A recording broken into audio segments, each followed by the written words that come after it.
How do you evict a king from a castle he built himself? You don't use a bulldozer. You don't use a wrecking ball. You don't even use a team of contractors. You use a single, devastating piece of paper. Today, we are revealing the heartbreaking exclusive details of what insiders are calling the final 72 hours of Matt Roloff's tenure on the farm. This isn't about a sale gone wrong or a negotiation falling through.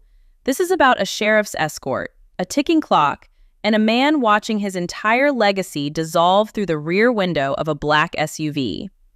We are talking about the moment the gavel fell and the unprecedented sequence of events that ended with the patriarch of Roloff Farms being escorted off the property with nothing but a single leather briefcase. Reports are flooding in, painting a picture of absolute finality that the cameras were never meant to see. But before we open the files on this devastating legal turn and expose the documents that changed everything, I need you to take a second to hit that like button and subscribe to the channel. If you have been following the rise and fall of this family dynasty, you know that the truth is often buried under layers of production edits and PR statements.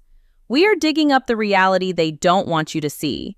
So, turn on those notifications because the story we are breaking today is going to change how you look at the farm forever. To understand the magnitude of this eviction, we have to transport you back to where this nightmare scenario began. It wasn't in the pumpkin patch and it wasn't in the big house. It was in a digital waiting room. Picture the scene. It is Tuesday morning. The sky over Hillsborough is gray and weeping rain, mirroring the mood inside the office. The proceeding wasn't held in a grand, mahogany-paneled courtroom. It was a cold, sterile virtual hearing, hosted on a laggy video conference call. According to insider reports leaking from the courthouse, the tension was palpable even through the pixels. On one side of the screen, you had Matt, looking visibly exhausted, sitting in that famous office surrounded by 3 decades of memorabilia. On the other side sat the bankruptcy trustee's lead attorney, a man described by witnesses as absolutely shark's tooth sharp and devoid of any sentimentality. The narrative we have been fed for years is that Matt owns the land, and therefore, Matt calls the shots. But the exclusive theories emerging from this hearing suggest a terrifyingly different reality. The argument presented by the trustee's lawyer was brutal in its simplicity and devastating in its effectiveness. They weren't arguing about zoning laws or property lines. They were arguing about the definition of a luxury asset in the wake of alleged financial mismanagement. The lawyer reportedly launched a blistering attack on the very existence of the new building, the massive mansion Matt has been pouring his soul and his capital into. The transcript, according to sources familiar with the case, reveals a shocking accusation. The trustee argued that the massive, multi-million-dollar mansion was not a primary residence, but a superfluous luxury asset funded by liquidity that should have been frozen. The most damning part of the argument hinged on Amy. The theory presented to the judge was that the funds used to construct the new house were technically tied up in unsettled debts and what insiders are calling fraudulent activity regarding the undervaluation of the original buyout. Essentially, the argument was that Matt had built his new castle using bricks that didn't belong to him. You could almost hear the air leave the room. Matt, usually the master negotiator, the man who can talk his way out of any corner, was reportedly silenced by the sheer weight of the paperwork stacked against him. The lawyer painted a picture not of a hard-working farmer, but of a man who had over-leveraged his legacy to the point of collapse.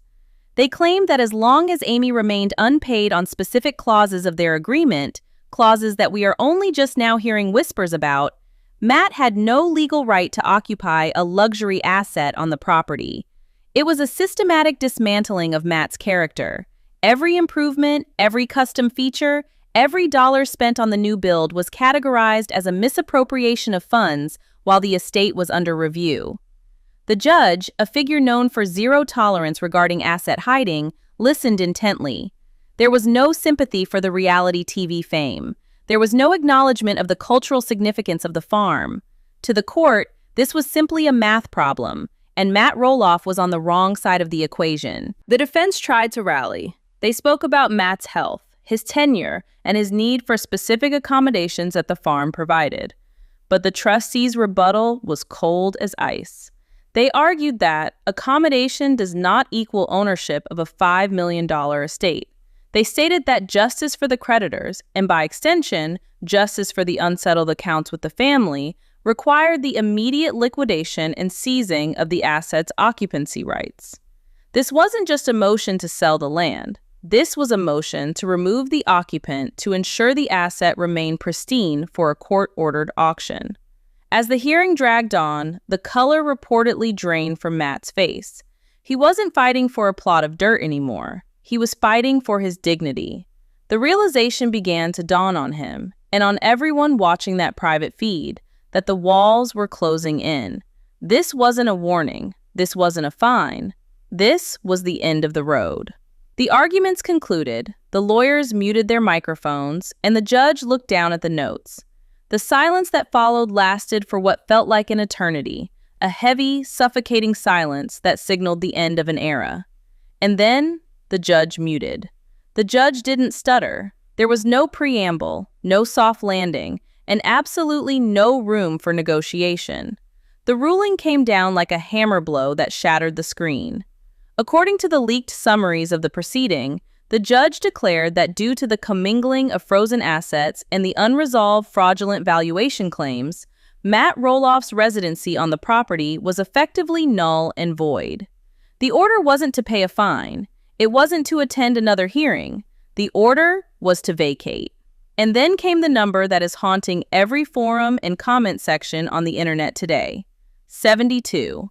Matt was given exactly 72 hours to remove his personal effects and surrender the keys to the sheriff's department. 72 hours to pack up 30 years of history. 72 hours to say goodbye to the empire he built from a beat-up farmhouse into a global phenomenon. The gavel didn't just bang. It sounded like a gunshot in that empty office. The screen went black. The hearing was over. We are told that Matt sat there in the silence of the big house, staring at his reflection in the dark monitor, unable to move. The sheer shock of the moment paralyzed him.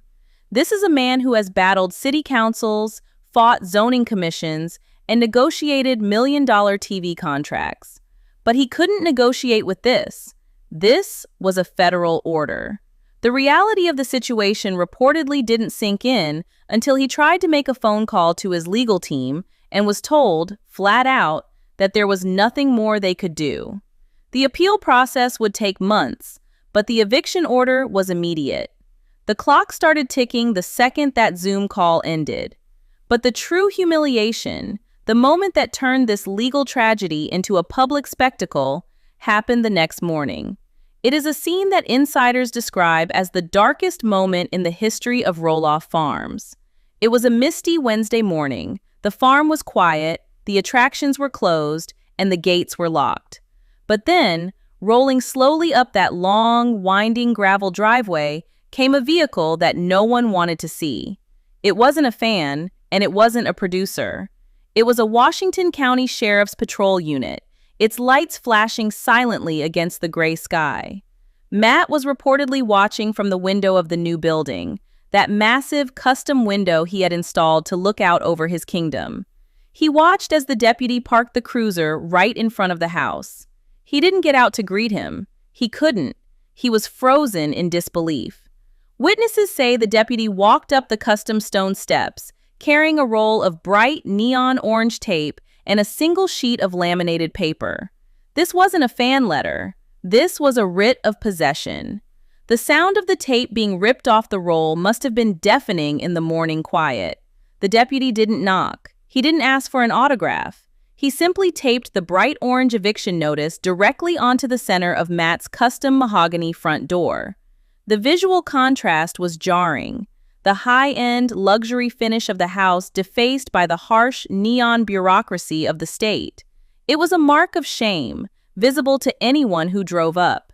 It signified that this wasn't a home anymore. It was a seized asset. The notice stated in bold black letters that the occupant had until Friday at sundown to vacate the premises or face forcible removal. Inside the house, the atmosphere was funereal. Sources say Matt didn't open the door until the deputy had driven away. When he finally opened it to rip the notice down, the reality of his situation crumbled around him. He wasn't just losing a house, he was losing his identity. The theory circulating now suggests that this aggressive move by the trustee was a calculated message, a signal to the creditors that the Roloff rule was over. They wanted to humiliate him. They wanted to show that no amount of reality TV fame puts you above the insolvency laws. The next 48 hours were a blur of chaotic desperation. Imagine trying to pack 30 years of life into cardboard boxes while your mobility is limited. We are hearing reports that Matt tried to reach out to the kids, Jeremy, Zach, even Jacob, begging for help, begging for trucks, begging for just a few hands to help him save what he could. But the phone lines were cold. The alleged estrangement we've seen play out on screen is reportedly far worse in reality. The silence from his children was louder than the sheriff's siren. He was completely alone. The farm, which was supposed to be a legacy for his grandchildren, had become a fortress of solitude. As the sun began to set on the final evening, the farm took on a ghostly quality. The moving trucks, hired strangers, not family, had left with the bulk of the furniture. The house was echoing and empty. But Matt couldn't just leave, not yet. With only a few hours of sunlight left before his final morning, Matt reportedly grabbed his crutches and stepped out the back door for one last walk. This wasn't a walk to inspect the pumpkins or check the fences. This was a ghost walk. The descriptions of this final evening are enough to break your heart, regardless of whose side you are on.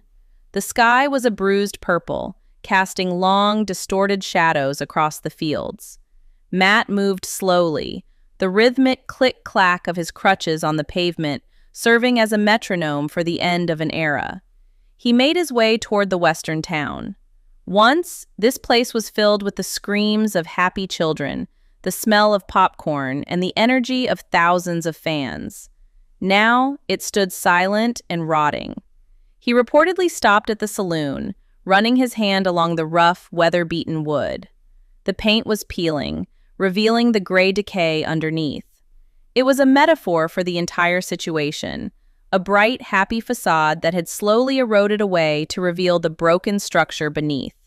He stood there for a long time, just looking at the empty street of the town he built from scratch. Insiders speculate he was replaying the memories, the episodes, the birthday parties, the moments where he felt like the king of the world. But the silence of the farm pushed back.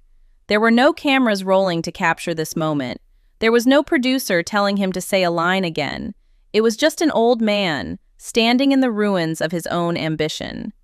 From the western town, he moved painfully toward the lower fields. He stopped at the edge of the muddy scar where the pirate ship used to be. The ship, which had been the crown jewel of the farm's attractions, was gone, dismantled and sold off piece by piece or rotted into the earth. Now, it was just a depression in the ground, a waterlogged pit filled with stagnant rainwater. He stared into that muddy water, and you have to wonder what he saw. Did he see the years of joy? Or did he see the millions of dollars sunk into projects that ultimately led to this bankruptcy hearing? The theory is that this was the moment Matt realized the true cost of his dreams. He hadn't just spent money, he had spent his family. He had traded relationships for attractions, and now, standing on the precipice of eviction, the attractions were dead, and the relationships were gone. The wind began to pick up, blowing dust across the empty fields, stinging his eyes. He turned to look back at the big house, the house Amy lived in for so long, the house where they raised 4 children. It looked dark and foreboding against the twilight. He then looked at the new build, the dream house that the judge had just declared a fraudulent luxury asset. It stood there, unfinished in spirit, a hollow shell that he would never truly live in. The tragedy of the scene is Shakespearean. He built a kingdom, but he had exiled everyone who could have populated it. He continued his walk, passing the pumpkin patch. It was out of season, just acres of bare-tilled earth. It looked like a graveyard. This land, which he had fought so hard to keep, which he had argued with Amy over, which he had alienated his twin sons over, was now rejecting him. The soil he claimed to love was about to be seized by a bank. The irony is crushing. He won the war for the farm, he got the buyout, he got the land, but he lost the peace. And now, he was losing the spoils of war too. As night fully descended, the farm became a place of shadows. Matt turned back toward the house, his pace slower, his head down. There was no one waiting for him on the porch. No Karen, who reports suggest had already left for Arizona to distance herself from the legal fallout. No Zach driving up the road to say, "Dad, let me help you." Just the cold, orange glow of the porch light illuminating that sticky residue on the door where the eviction notice had been. He was walking back to a house that wasn't his anymore. He was a trespasser in his own creation. This ghost walk wasn't just a physical journey across the property. It was a journey through the wreckage of his life choices. Every structure he passed was a monument to a decision that prioritized the farm over the family. And now, the farm was being taken away, leaving him with nothing. The absolute finality of it hung in the cold night air. He reached the door, unlocked it for the last time, and stepped inside the echoing hallway. He had one night left. One final night to sleep under the roof he built, knowing that when the sun rose, the sheriff would be back, and this time, there would be no orange tape. There would be an escort. Friday morning arrived, not with the golden sunrise that usually bathes the Helvetia Hills, but with a heavy, suffocating gray fog. It was the kind of morning that feels like a hangover, the kind of weather that settles into your bones and refuses to leave. The deadline was set for 10 a.m. At 9:55 a.m., the silence of the farm was broken for the final time. It wasn't the rumble of a tractor or the laughter of a tour group. It was the crunch of tires on gravel. A black, unmarked SUV turned off the main road, slowly winding its way past the closed gates, past the empty parking lots, and coming to a halt directly in front of the main house. There were no sirens this time, no flashing lights, just the ominous, silent presence of authority. Two men in dark suits stepped out. They weren't deputies, they were court-appointed enforcement agents. They stood by the car, checking their watches, waiting for the second hand to sweep past the 12. When the moment came, they didn't need to knock. The door opened. Matt Roloff emerged from the shadows of the hallway. He looked smaller than we have ever seen him. The bravado was gone. The salesman persona that had charmed millions of viewers for nearly 2 decades had completely evaporated. He wasn't wearing his farm gear. He wasn't wearing a suit. He was dressed in plain, dark clothes, looking like a man attending his own funeral. And then came the detail that is breaking the internet. He didn't have a moving truck. He didn't have a team of assistants carrying boxes of heirlooms. He had a single, battered brown leather briefcase resting on his lap. That was it. Think about that for a second. 30 years of blood, sweat, and tears. 30 years of building an empire, raising a family, and constructing a legacy that was supposed to last for generations. And in the end, it all boiled down to what could fit inside one small briefcase. Insiders claim that inside that case wasn't money or deeds, but old photo albums and the original blueprints of the farm. The only things he couldn't bear to leave behind for the auctioneers. He maneuvered his crutches down the steps, the same steps he had designed to be the entrance to his forever home. The agents didn't help him. They simply watched, impassive sentinels ensuring the court order was executed. Matt paused at the bottom of the stairs. For a brief, heart-stopping moment, he looked like he was going to turn around. He looked like he wanted to scream, to fight, to chain himself to the porch pillars. But he didn't. The fight had been drained out of him by the legal fees and the loneliness. He simply lowered his head, a king abdicating his throne, and moved toward the waiting black vehicle. The car door was held open for him. It felt like a prison transport. He tossed the briefcase onto the seat next to him. The heavy thud echoed the finality of the situation and climbed in. The door slammed shut. That sound, that heavy, metallic thud, was the period at the end of the sentence. The engine purred to life. The SUV performed a slow, deliberate U-turn in the driveway, kicking up a small cloud of dust that lingered in the air like a ghost. As the car drove away, heading back down that long, winding driveway, sources say Matt stared straight ahead. He didn't look out the side window at the fields. He didn't look in the rearview mirror at the house. To look back would have been to admit the magnitude of the loss. He just stared at the dashboard, his face a mask of absolute defeat. The SUV turned onto the county road and disappeared around the bend. The gates were swung shut by the agents. A heavy padlock was snapped into place. And just like that, Matt Roloff was gone. The farm stood empty, a silent monument to a family that had fractured under the weight of fame and finance. But where does a man go when he is evicted from his own kingdom? This is the part of the story that is truly tragic, the detail that turns this from a legal drama into a human catastrophe. Reports have confirmed that the SUV did not drive to a new estate.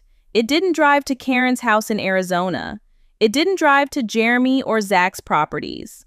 The black SUV navigated through the traffic of Beaverton and pulled into the parking lot of the Crossroads Extended Stay America. Let that sink in.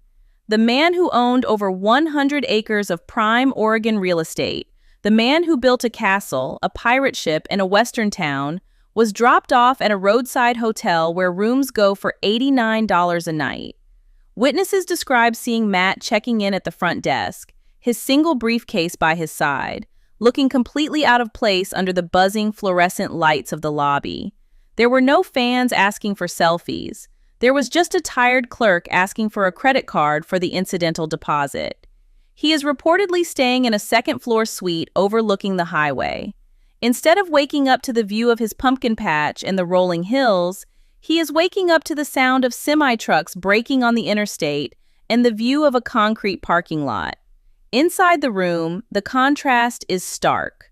A small kitchenette with a mini-fridge replaces his gourmet kitchen. A generic, scratchy hotel sofa replaces his custom furniture. The theories swirling around this sudden drop in living standards are intense. Why the hotel? Why not a rental home? Why not with family? The prevailing theory, the one that insiders are whispering about, is that his assets are completely frozen.